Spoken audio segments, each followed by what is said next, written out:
Hey everybody, my name is Brian, and I currently work for a 10-person startup, as the title may seem. And today I'm going to talk about what it's like to work for a real startup, a company that is with small people who just started, and you can do a lot of damage, you can have a lot of impact, but also do a wide variety of things at a very young age. Or perhaps at a later stage in life.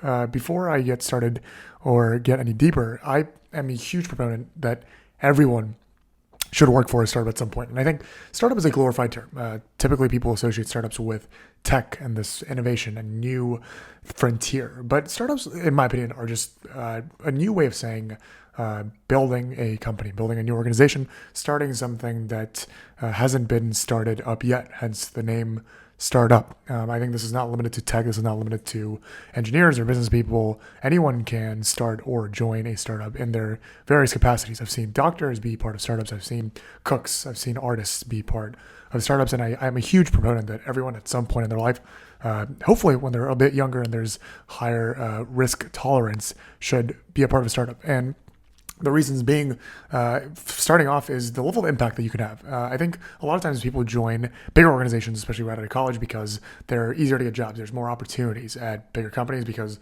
there's inevitably more roles available. And I think this is also highly valuable because you need to get some form of training, and it's a lot easier to get training at a place that have trained others before. And it's better to have that foot ground, that have that branding on your resume, on your LinkedIn, and saying you worked for XYZ that people have heard of. If you start your career in a startup, I think it's a little bit limited. Of course, if you are brilliant or have entrepreneurship talents, or if you have connections, or if you have the money to, I highly recommend just doing it right out of college. That's also awesome. But for most individuals, I think having that footwork, groundwork with a bigger company, with a well-known name, and having that relationship, building that network, but most importantly, getting that training and the experience that you need, starting off is very important. But once you have graduated that, or have some kind of groundwork, as I mentioned before, jumping to a startup allows you to have insane impact, especially if you're at a 5%, 10%, even a 20% organization.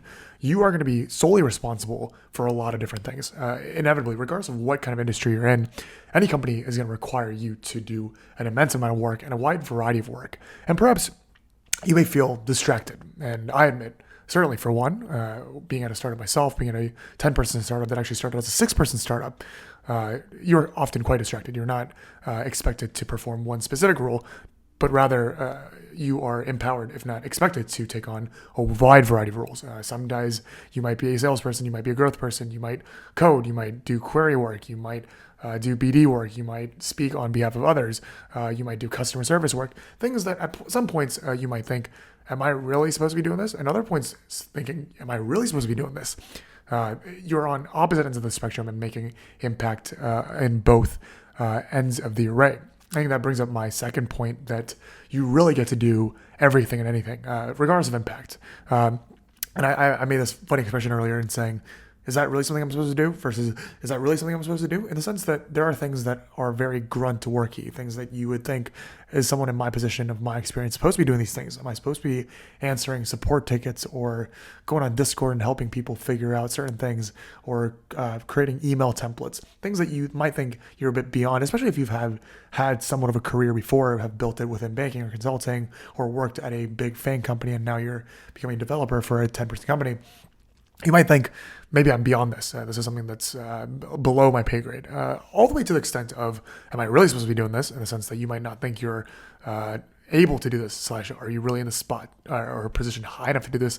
This may be beyond your pay grade. And I think both things are both a humbling and also challenging experience / catalyst that allows you to further your career and learn everything from the bottom up. You can only learn to manage people, manage organizations, if you know what everyone under you does. And in fact, you're only able to grow if you know what everyone above you does. And if there is really no one above you, the only way to step up into that above role is to do it yourself. And I think that's what really has empowered me, and also made me a much better, not just worker, but in a cringy way, a person, through this experience of working together with some of the greatest people, 9 individuals specifically, in allowing myself to do things that I thought I was too good for, or do things that I thought I was unqualified for, and constantly going back and forth and being able to expand my horizon more and more and more. I think that's kind of the beauty of working at a small early stage startup with less and less people, simply because you're able to put on a wide variety of roles, a wide variety of hats, and it's kind of a rotational program that's not limited to a specific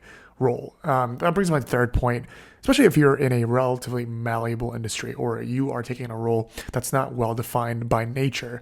I think startups are the ultimate and the most optimal opportunity to learn about who you are and what you're good at, and also figure out what you're very bad at and what you don't like.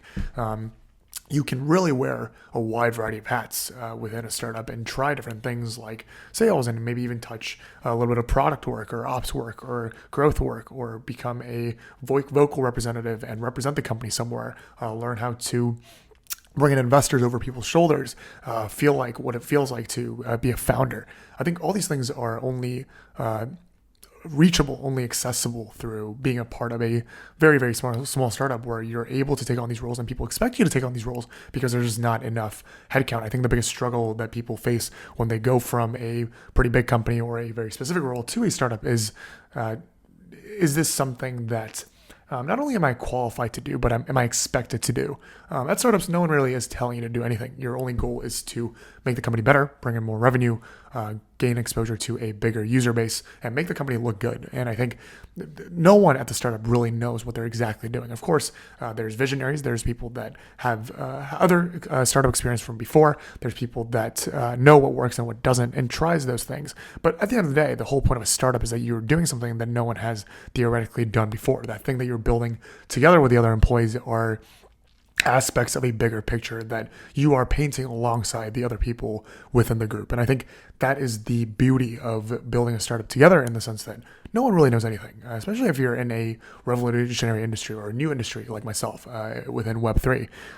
The whole point is that no one has a perfect playbook that has worked. In fact, if that existed, then they would just be playing that playbook and succeeding.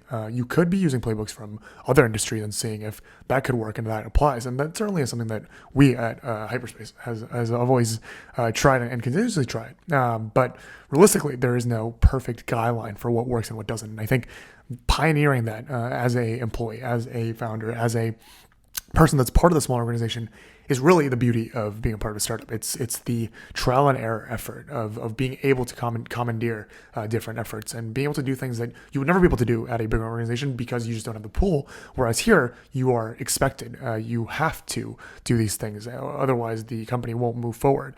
With that comes a lot of pressure. And I think some of the negatives, I would say, that comes with startup life is that there's a lot of uncertainty. You don't know what's going to happen. These aren't proven out revenue models, proven out business models. There's an immense amount of pressure, especially at a young age, where you might not have the qualifying experience or the backing to say, hey, XYZ or is it going to work? Sometimes you just have to move on based on gut feeling, which frankly, sometimes I do a lot, and see what sticks and what doesn't. I think on top of that, there is overall uncertainty about self. It's not necessarily only the organization, which of course starts mattering, but also just individually, like where am I taking my career? If the startup doesn't work out, then what is my next move? But something that I've learned, especially through the past year, is that you just have to suppress some of those feelings, dismiss them, and recognize that it will be best in your favor if you just continue to work hard and try to find different ways. This is a remarkable and priceless experience that you could apply in any other future role, job, company that you might go to. Because at the end of the day, most companies and most roles, most employees, they are not necessarily valuable for the hardcore skills they may have. Of course, you need a certain range of skills, a certain level set to qualify for jobs. But what ultimately sets apart a good employee and a bad employee, a good founder and a bad founder, a good person of value in a worldly sense is your ability to continuously bring value and put in hard effort for exceedingly good results. And I think that is a overall talent / skill that is built in an atmosphere, in an environment like a small scale startup. Today I shared a bit about my experience and my thoughts on why I think I enjoy being in a startup, why I think everyone should have at least some sort of startup experience moving forward. And I look forward to covering just what other insights that I've had from being in a startup, and also insights into first steps that you could take into becoming a part of a startup or perhaps starting a startup of your own.